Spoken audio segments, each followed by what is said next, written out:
maskernya. Pakai masker dulu, dilepasin.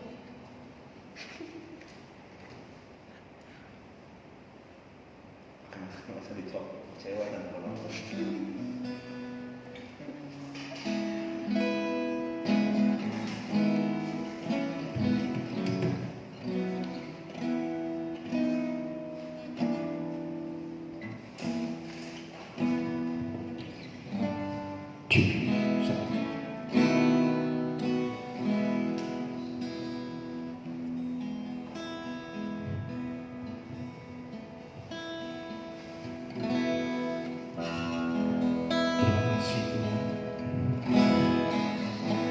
untuk hari ini. Kami sangat bersyukur ya Tuhan, penyertaanmu seminggu ini ya Tuhan. Terima kasih Tuhan.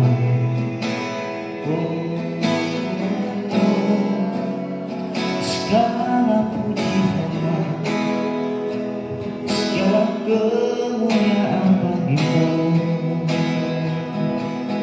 Di tempat maha tinggi,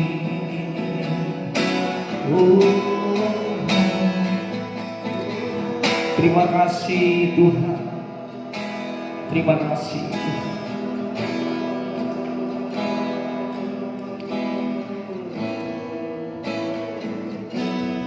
Ya Tuhanku, aku hendak bernyanyi bagimu selama ku hidup. Ya Allahku, ya Allahku, aku hendak bermasmur ya selama ku ada, selagi ada.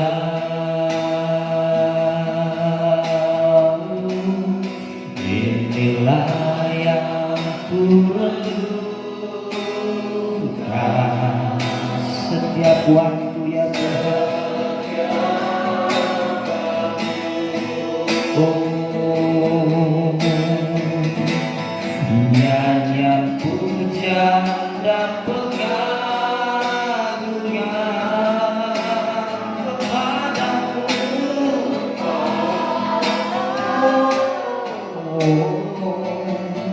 biarlah magis Tuhan kau dengar, kau dengar Tuhan, manis kau dengar ya Tuhan. Tuhan dan hatiku bersuka karenamu. Inilah yang ku renungkan, inilah yang ku renungkan ya Tuhan. Setiap waktu nyanyian pujian Tuhan, nyanyian pujian dan pengagungan kepadamu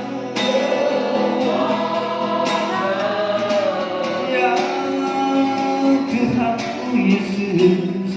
Biarlah manis kau dengar, manis kau dengar Tuhan ya Yesus. Tuhan dan hatiku bersuka karenamu.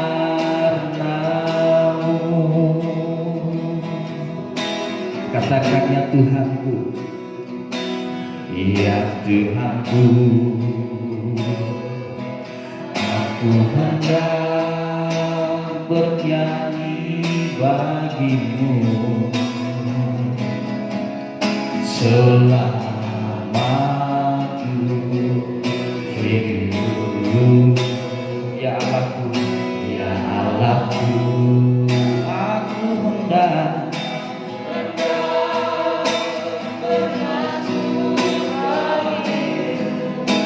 selagi ku ada. Ya Tuhan, dengar ya Tuhanku Yesus,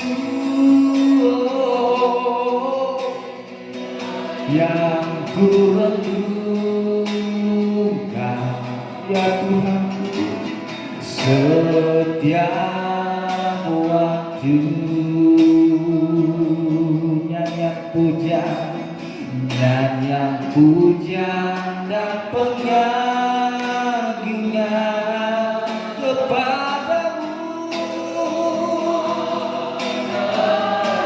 Biarlah manis kau dengar ya Tuhan. Ya Tuhan, Tuhan, manis kau dengar Tuhan, dan hatiku bersuka karena katakan dengan sungguh-sungguh inilah yang ku renungkan. Ya Tuhan, setiap waktu, setiap waktu nyanyian pujian dan pengagungan kepadamu. Benar Tuhan, nyanyian dari hati kami.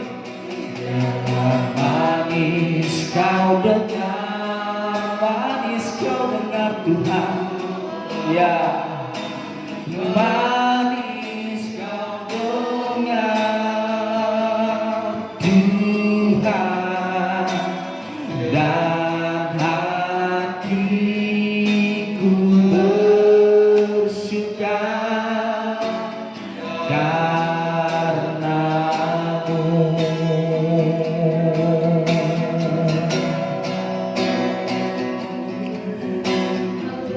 Ya Tuhan, terima kasih Tuhan, terima kasih. Inilah yang ku renungkan.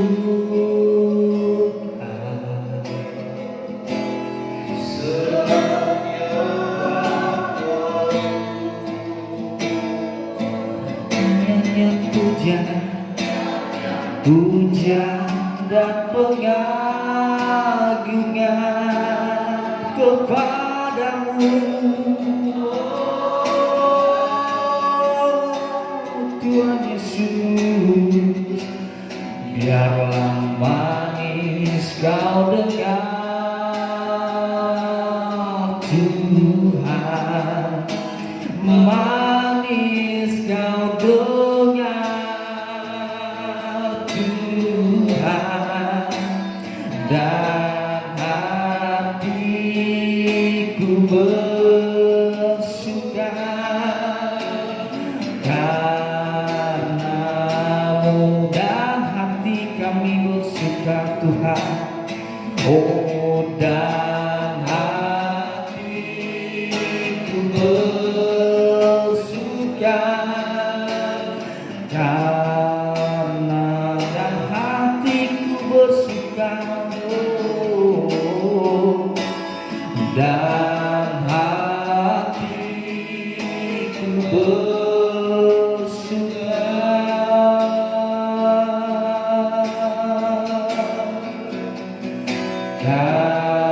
karenamu. Terima kasih Tuhan. Oh, haleluya.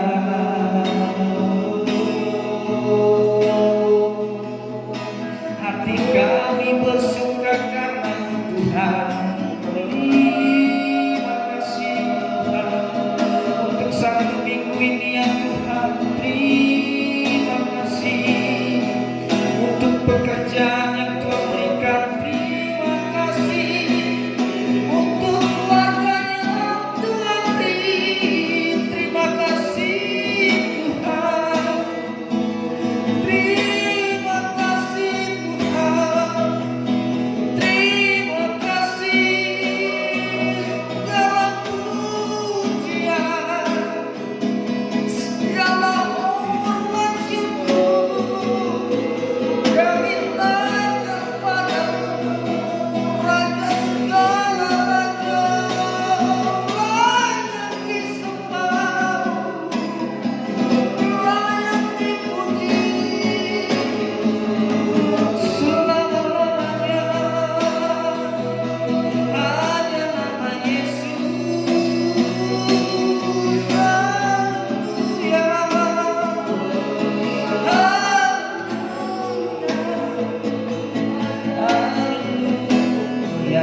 sampai selama-lamanya.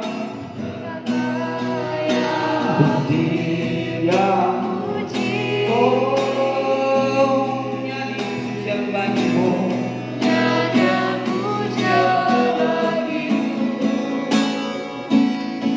Tuhan, pujian bagimu Tuhan. Ya Tuhan, namamu Tuhan, namamu besar dan layak katakan dengan sungguh-sungguhnya yang pujian bagimu Tuhan, bagimu keluar dari hati kami yang paling dalam Tuhan. Bersyukur atas segala yang kau berikan ya Tuhan. Oh Tuhan, namamu besar dan layak dipuji. Nyanyi pujian bagimu Tuhan, bagimu Tuhan, pujian bagimu Tuhan, namamu besar dan layak dipuji. Namamu besar, oh, namamu besar dan layak dipuji. Namamu besar Tuhan, namamu besar dan layak dipuji. Terima kasih Tuhan, haleluya. Terima kasih Tuhan, terima kasih Tuhan, terima kasih. Segala pujian, hormat, syukur, kemuliaan hanya bagimu, namamu saja Tuhan. Biarlah kami Tuhan yang semakin besar Tuhan bertata di atas segala pujian kami Tuhan. Terima kasih kami ada sampai hari ini. Kami tahu Tuhan semua karena Tuhan kasih karunia Tuhan, dan kami tahu ke depan Tuhan punya rencana yang dahsyat atas setiap kami Tuhan, atas anak-anakmu di tempat ini Tuhan, bahkan atas Indonesia Tuhan, bahkan segala masalah yang terjadi bagi bangsa kami Tuhan. Kami tahu Tuhan, Tuhan akan membawa kami jauh lebih lagi Tuhan. Kami akan terus berpengharapan kepada Tuhan, terus bersekutu sama Tuhan supaya kami cakap melakukan segala sesuatu. Terima kasih Tuhan, terima kasih. Dalam nama Tuhan Yesus, haleluya, amin.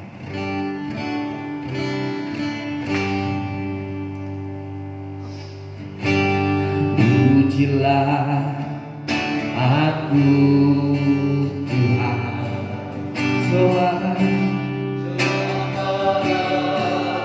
aku Tuhan, selidiki hatiku dan batinku, mataku tertuju padamu. Aku cinta padamu, aku cinta padamu Tuhan. Aku rindu hadiratmu, hadiratmu Tuhan. Selalu padamu, menikmati kehadiranmu, menikmati kehadiranmu. Angkat suara nyanyi Hosana, ku nyanyi Hosana, bagi Rajaku yang kuciptakan. Aku muliakan ya Tuhan, aku agungkan Kaulah yang disembah. Ku nyanyi Hosana, ku nyanyi Hosana.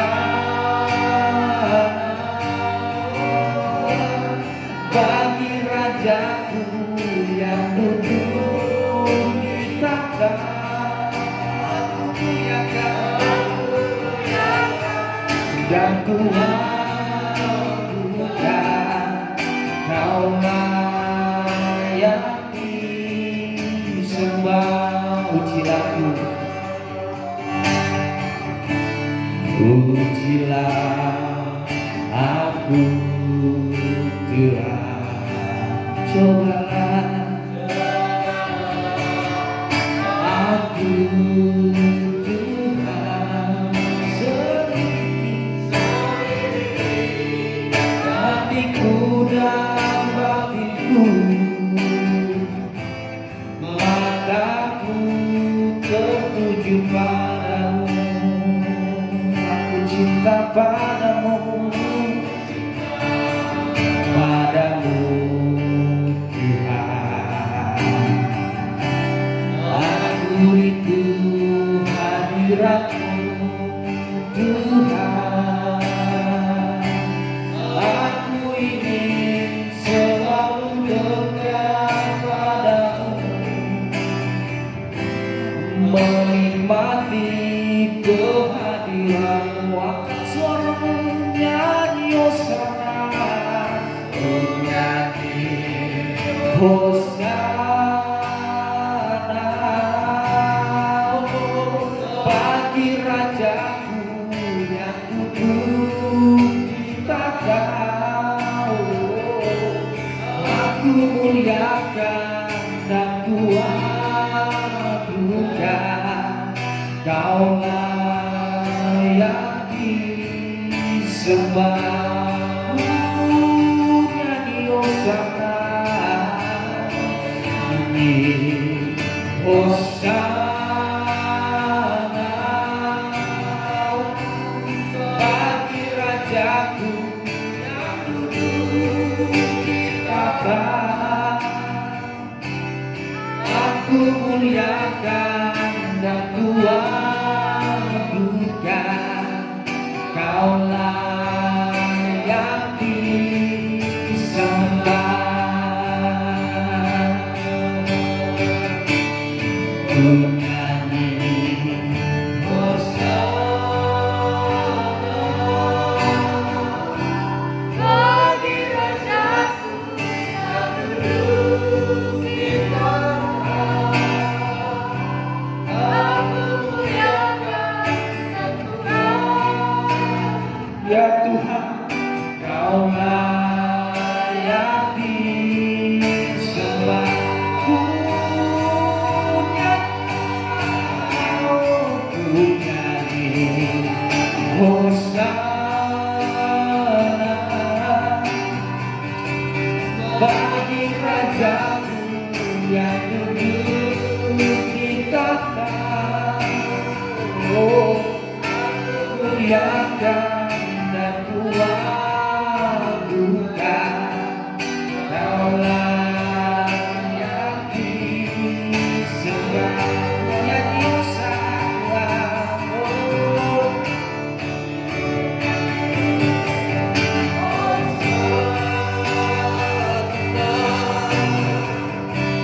bagi rajaku yang duduk di tahta.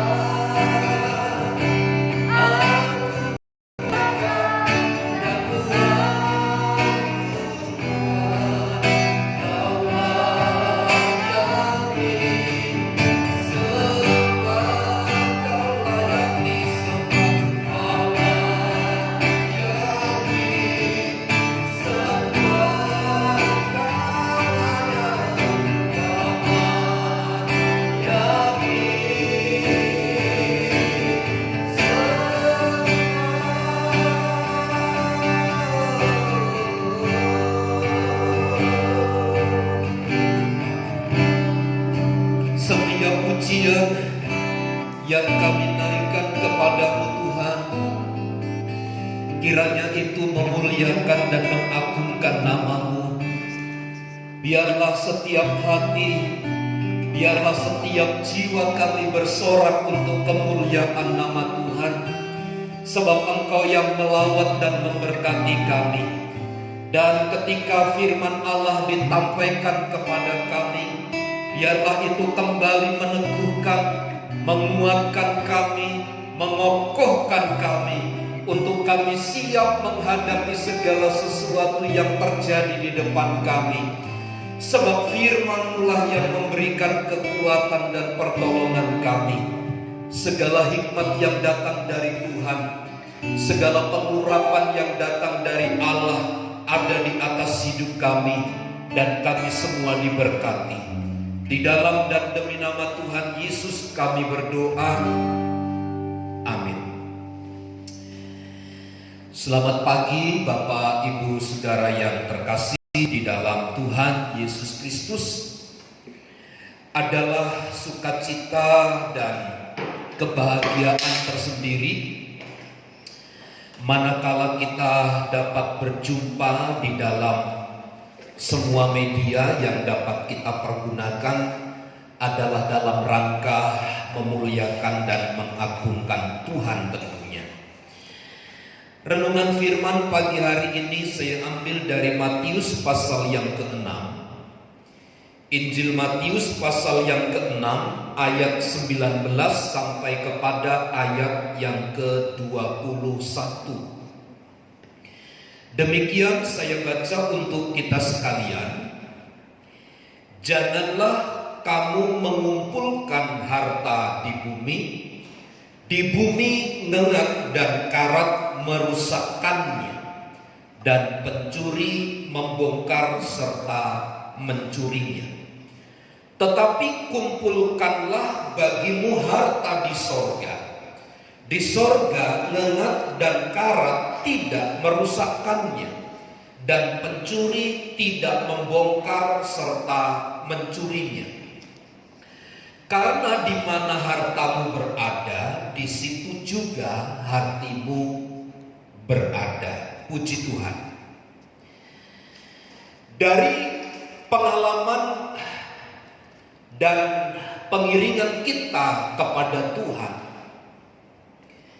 di dalam kita merespon baik setiap kebenaran firman Allah, tentu ada sesuatu yang berbeda yang kalau kita terapkan di dalam kehidupan kita sehari-hari.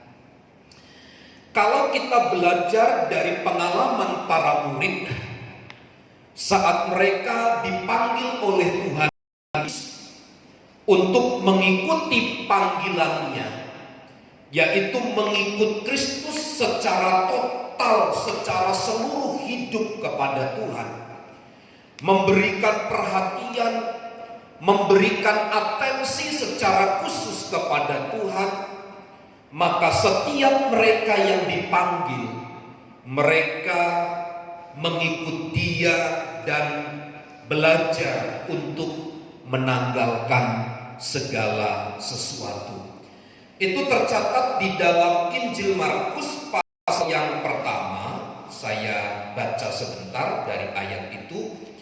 Markus pasal pertama ayat yang ke-18. Lalu mereka pun segera meninggalkan jalannya dan mengikut Dia. Dan beberapa panggilan murid-murid yang lain ketika Yesus hadir di tengah-tengah mereka, mereka punya respon yang baik. Responnya begitu cepat, responnya begitu tanggap, sehingga mereka dengan sepakat satu hati, lalu mereka pun segera meninggalkan jalannya, lalu mengikuti Dia. Jadi ketika para murid dipanggil oleh Tuhan Yesus, mereka dengan segera, tanpa ada perdebatan-perdebatan yang kemudian dimunculkan di hadapan Tuhan, mereka langsung respon dan berkata meninggalkan segala sesuatu lalu mengikut Tuhan. Ini sesuai dengan prinsip pengutusan yang disampaikan Tuhan Yesus kepada mereka berdasarkan Injil Lukas pasal yang ke-9 ayat yang ketiga.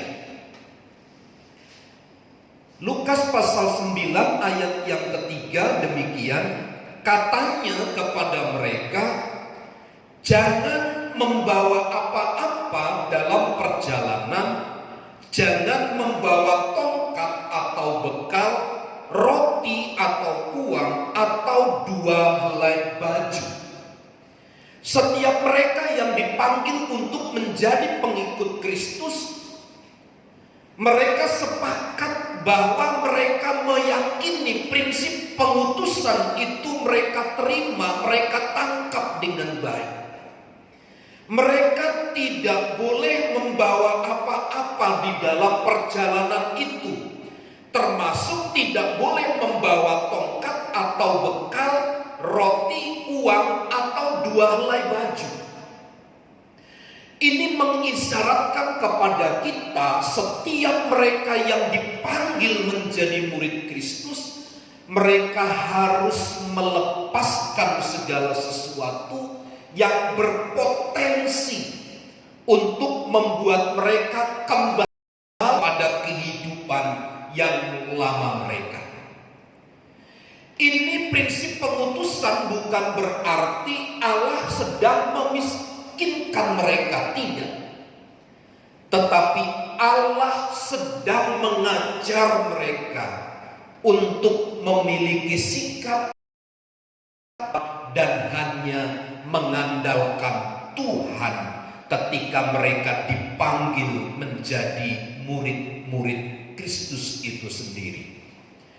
Lalu Paulus menangkap pesan ini di dalam Filipi pasal yang ketiga ayat 13. Aku melupakan segala apa yang di belakangku dan mengarahkan diri kepada apa yang di hadapanku. Paulus melupakan semua yang ada di belakang. Peristiwa-peristiwa yang pahit, sebuah kebanggaan-kebanggaan yang diraih, dia tanggalkan semuanya itu dan dia menghadapkan diri kepada apa yang di hadapannya. Kita dapat melihat satu kesimpulan yang sederhana. Ketika semua orang percaya dipanggil oleh Tuhan, mereka harus berani menanggalkan segala sesuatu, mengarahkan diri sepenuhnya kepada Kristus. Mereka hanya boleh membawa ketulusan hati. Mereka hanya boleh membawa kemurnian agar berita keselamatan itu dapat disampaikan kepada semua makhluk yang ada di muka bumi ini. Atau saya mau katakan, istilah pemanggilan para murid itu sebenarnya adalah bicara tentang masa pemurnian, masa penampian di mana gereja Tuhan diajak untuk sungguh-sungguh berani melepaskan segala sesuatu dan hanya untuk bagi Tuhan saja. Ini adalah masa pemurnian, supaya kita memiliki hati yang tulus, kita memiliki hidup yang murni, yang hanya untuk kepada Tuhan saja, tidak ada yang lain. Masa pandemi COVID-19 pun kita diajar demikian. Ini adalah masa pemurnian. Ini adalah masa penampian. Entah itu hanya sekedar bahasa candaan, ataukah itu hanya sekedar kata-kata yang terucap tanpa ada unsur kesengajaan. Saya pernah mendengar dari seorang anak Tuhan berkata kepada saya begini, ini adalah masa peremajaan. Saya tidak tahu apa maksudnya, tetapi paling tidak saya dapat menerka begini. Ini adalah saatnya di mana gereja Tuhan dimurnikan.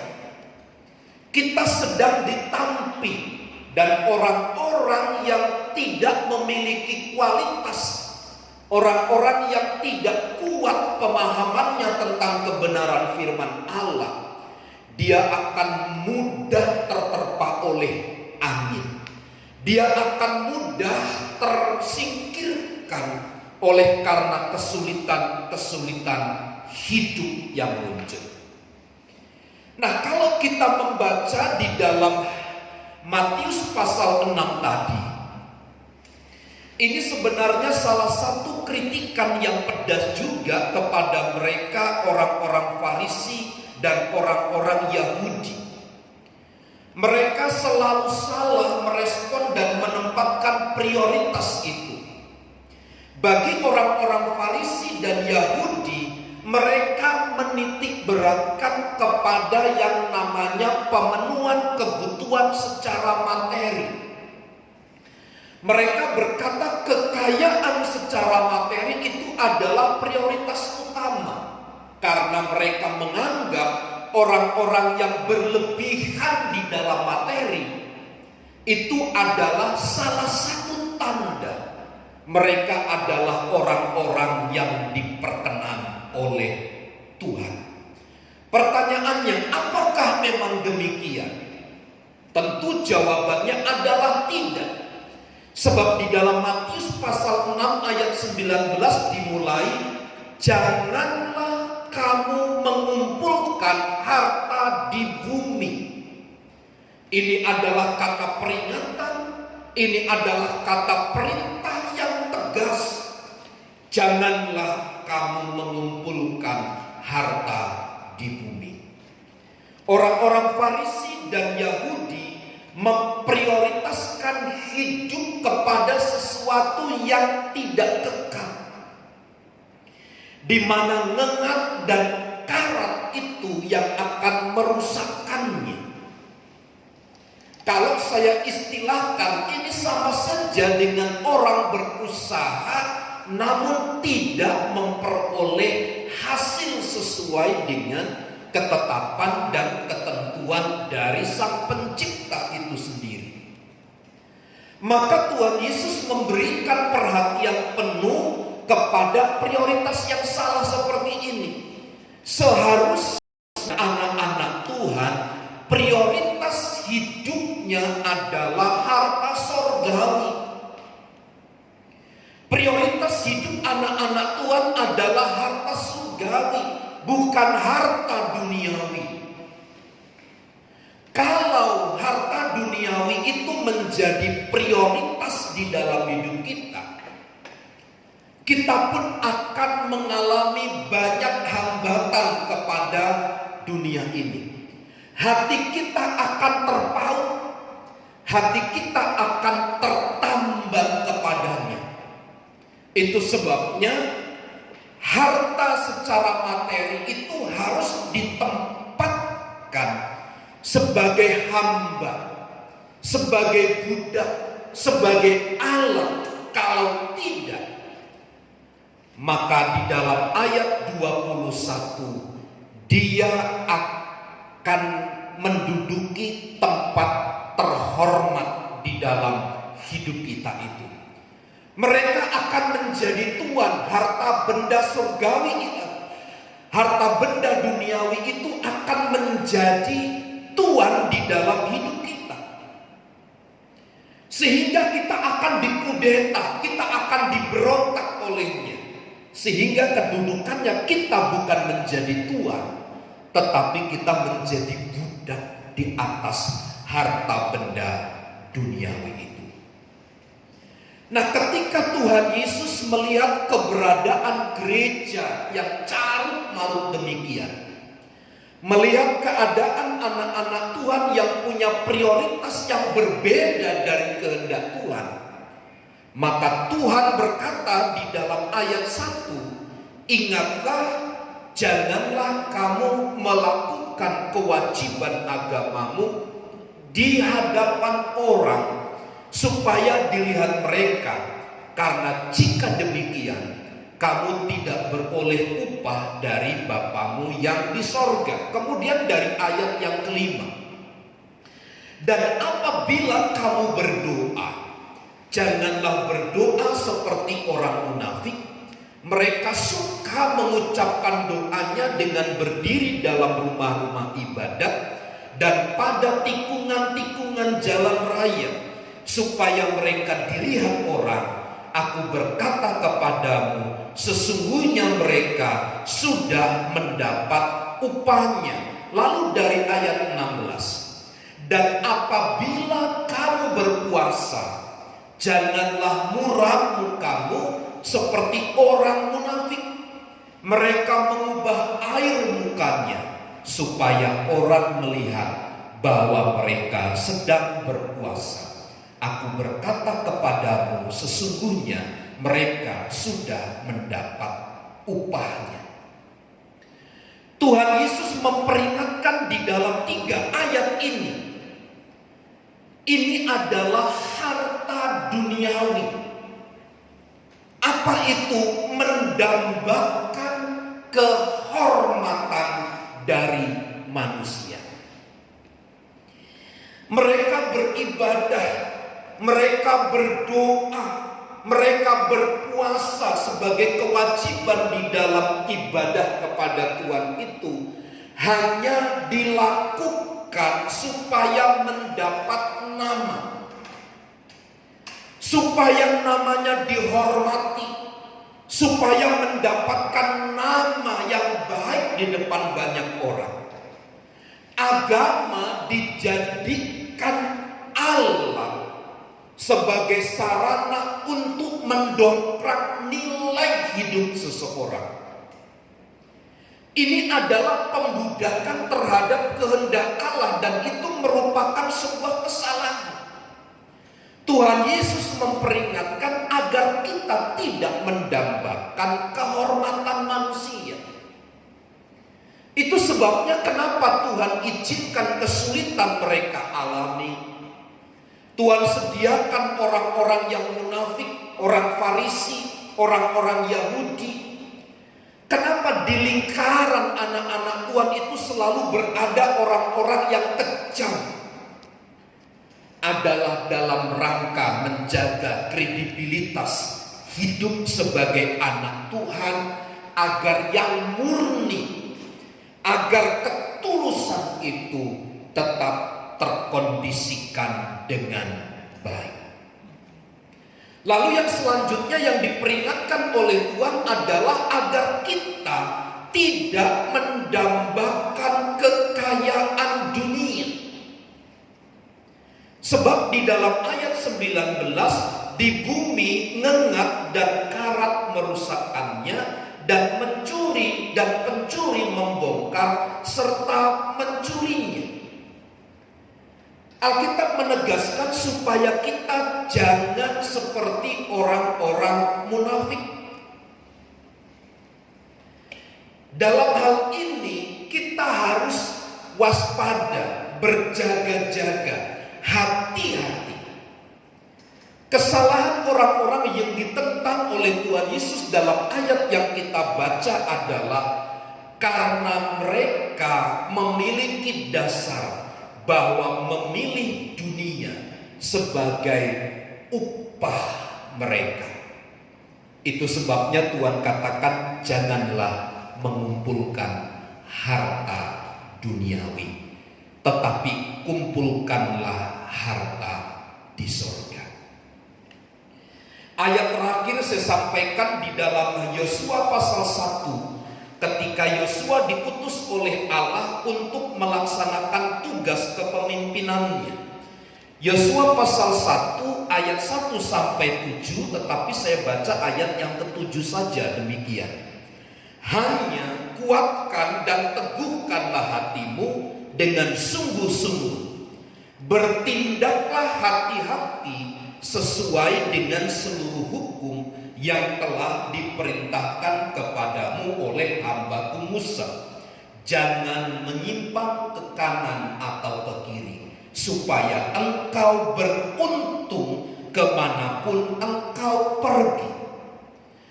Dalam perjanjian lama pun ada satu konsep yang sama, yang seimbang, yang sebanding, di mana kita tidak boleh mencondongkan diri kepada dunia dan segala isinya. Kepada Yosua pun jangan menyimpang ke kanan dan ke kiri. Luruskan perhatian perhatianmu hanya untuk dan kepada Tuhan saja. Jangan pandang kesulitan yang muncul. Jangan lihat kesulitan-kesulitan yang sedang menguasai, merajalela di sekitar kita. Jangan pandang kanan kiri, teruslah ke depan. Sebab kata Alkitab di bagian terakhir, supaya engkau beruntung kemanapun engkau pergi. Sekali lagi, Tuhan menghendaki kepada kita agar kita dapat melepaskan, meninggalkan segala sesuatu, dan kita memiliki prioritas utama, yaitu hanya kepada Tuhan saja. Mari kita mengarahkan perhatian dan pandangan kita hanya kepada Tuhan. Melihat keadaan sekarang, saya prediksi kemarin pada waktu hari Sabtu, saya mengikuti beberapa pemakaman anak-anak Tuhan. Saya dengan istri duduk dari jam 10 sampai jam 3. Yang masuk di dalam pekuburan Selapajang itu, saya prediksi sekitar 30 sampai 40 orang yang dimakamkan. Silih berganti ambulan masuk. Terus begitu saja. Ini belum selesai dikubur sudah datang lagi. Belum selesai dikubur datang lagi. Terus begitu. Dari pagi sampai sore hari. Kalau kita fokus perhatian kita kepada hal yang sedang terjadi, akan membuat kita resah. Hati kita akan terikat pada rasa takut. Alkitab berkata, jangan toleh, jangan tengok kanan dan kiri, tetaplah berprioritas kepada Tuhan. Maka Tuhan yang akan menolong dan memberikan kekuatan kepada kita. Luruskan perhatian pandangan hidup kita kepada Tuhan. Tanggalkanlah segala motif-motif yang tidak berkenan. Tetapi tertujulah hanya kepada Tuhan dan lihat Tuhan yang akan membela hidup kita. Tuhan Yesus memberkati. Mari kita berdoa. Engkau Tuhan yang telah memberikan kekuatan dan kemampuan kepada kami sampai kepada hari ini. Sungguh kami menyadari tanpa Engkau kami tidak dapat berbuat sesuatu yang berarti di dalam kehidupan kami. Keadaan yang kami lihat di sekitar kami menakutkan, mengkhawatirkan, membuat kami resah, membuat kami lemah, membuat kekuatan kami hilang. Tetapi kami yakin dan percaya sesuai dengan firman Allah yang telah kami dengar. Ketika kami menanggalkan segala sesuatu dan prioritas hidup kami hanya tertuju kepada harta sorgawi, kepada pekerjaan Tuhan, dan kepada Tuhan pada khususnya, maka kami melihat pembelaan-pembelaan dari Tuhan dinyatakan bagi kami. Kami berdoa bagi setiap kami yang sakit. Dengan iman kami berkata kami sudah sembuh. Bagi kami yang lemah kami berkata kami kuat, ada Tuhan yang menopang dan menolong kami. Bagi kami yang sedang berduka, kami dihiburkan sebab kekuatan Tuhan yang menopang kami. Hari-hari yang kami lalui akan menjadi tanda bagi kami bahwa betapa ajaib dan luar biasanya pekerjaan-Mu bagi kami. Tuhan, tolonglah kami dalam kami melihat hari-hari yang terjadi hari ini. Kami tidak goyah, kami tidak ragu, kami tidak bimbang, tetapi kami akan tetap percaya, berharap dan mengandalkan Tuhan di atas segala yang terjadi di sekitar kami. Kami minta kekuatan, hikmat, pertolongan dari Allah menyertai. Berkati setiap sidang jemaat Tuhan dan setiap kami yang menyaksikan tayangan ini. Hiburkan kami, kuatkan kami Tuhan, untuk kami terus hidup di dalam kemurnian dan ketulusan hanya kepada Engkau. Sebab di sanalah kekuatan kami melalui segala yang terjadi di sekitar kami. Kami percaya kuasa Roh-Mu yang menopang kami, dan kami serahkan seluruh hidup kami hanya kepada Tuhan. Biarlah firman-Mu meneguhkan dan menguatkan setiap kami. Di dalam dan demi nama Tuhan Yesus kami berdoa. Amin. Mari Bapak Ibu Saudara, angkat tanganmu dan terimalah berkat Tuhan. Tuhan memberkati dan melindungi engkau. Tuhan menyinari engkau dengan wajah-Nya dan memberi engkau kasih karunia. Tuhan menghadapkan wajah-Nya kepadamu dan memberi engkau damai sejahtera. Kiranya kasih karunia Tuhan Yesus Kristus dan kasih Allah serta persekutuan Roh Kudus menyertai kita sekalian saat ini dan sampai selama-lamanya. Di dalam nama Tuhan Yesus Kristus kami terima segala berkat Tuhan. Setiap kita yang diberkati dan percaya bersama katakan amin. Bapa, terima kasih. Bapa, terima kasih. Bapa, terima